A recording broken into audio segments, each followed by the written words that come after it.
Welcome back to Agent Confidential. There's a lot going on right now, so let's dive in. Fans hear private equity and think money. People who have worked around private equity hear accountability. Those are not the same thing.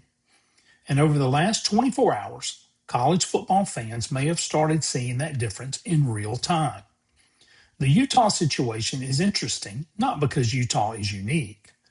Utah is simply one of the first moments where this conversation stopped being theoretical. For years, private equity in college sports sounded abstract.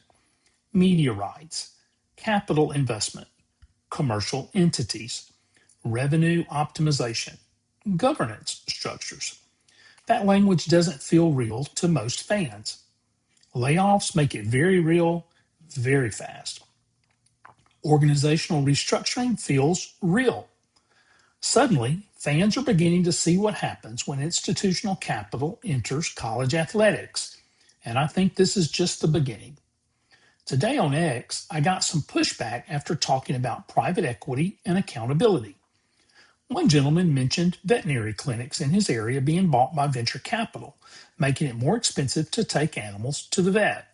And honestly, I understand why people react emotionally to that. But my point here is not that private equity is good or bad.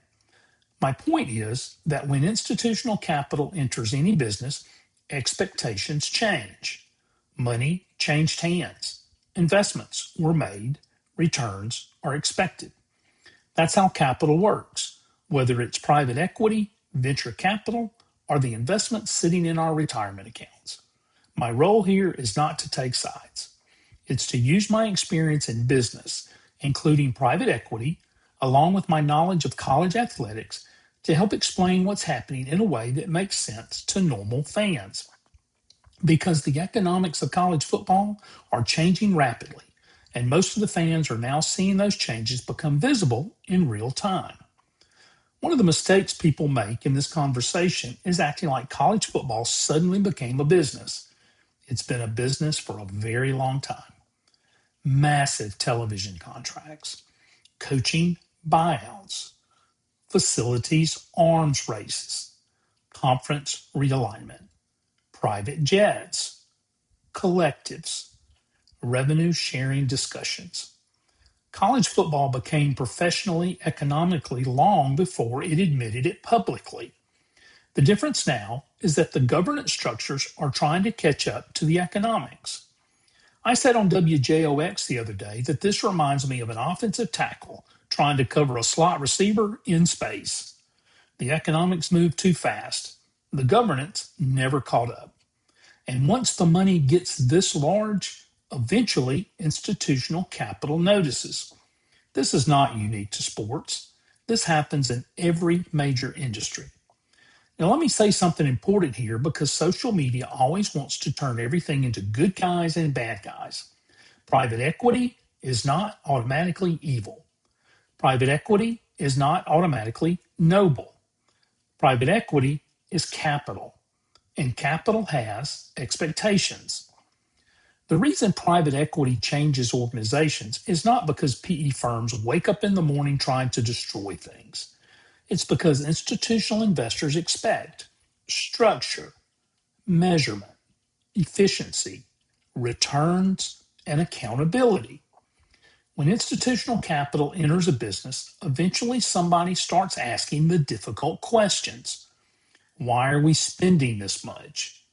What generates returns? What is inefficient? What can be scaled? What does not scale? Where is money leaking? How do we optimize operations? That pressure can absolutely create uncomfortable outcomes, but is also very normal behavior once businesses reach a certain scale. And college athletics has absolutely reached that scale. For years, fans could ignore most of this. Fans don't feel the consulting reports. They don't feel the governance committees. Fans don't feel television negotiations, but they do feel organizational change. They do feel layoffs. They do feel restructurings. That makes the conversation tangible. And that's why today felt important. Because I think a lot of fans are starting to realize outside capital never arrives alone.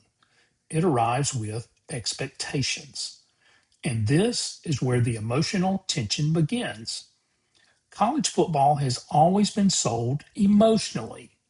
The traditions, school pride, marching bands, tailgates, regional identity, and Saturday rituals.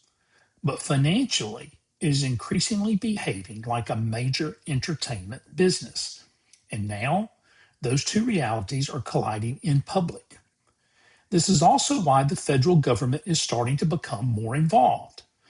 Not because Washington suddenly wants to manage nickel defenses and playoff seedings, but because the current system became increasingly difficult to govern internally. NIL changed the economics. Revenue sharing is changing the economics. Transfer portal movement changed roster economics. Antitrust pressure changed the legal realities. And eventually, the system reached a point where everyone realized the old structure no longer matched the business reality. The irony here is that college sports may not be turning towards federal involvement because it wants more government. It may be turning towards federal involvement because it can no longer effectively govern itself. The economics got ahead of the governance. That's the core issue. And I think fans need to understand something important. College football is not dying. The stadiums are still full. The rivalries still matter. The Saturdays still matter. But outside the white lines, the business surrounding the sport is changing rapidly. The people shaping the future of college athletics increasingly include media executives, lawyers, investment groups, consultants, conference commissioners, data analysts, and institutional operators. That doesn't mean the sport disappears. It means the infrastructure surrounding the sport has become more professionalized. And with professionalization comes scrutiny. That's the part many fans are now beginning to experience. The real question moving forward is not, can college football avoid becoming a business? That already happened years ago. The real question is, what kind of business does college football become? How much structure? How much regulation? How much institutional oversight? How much commercialization? How much athlete compensation? How much donor influence? How much outside capital? Those are the questions that are going to define the next decade of college athletics. And honestly, I think we are still in the very early innings of this transition. The games will still kick off on Saturdays, but outside the white lines, college football is becoming a very different business.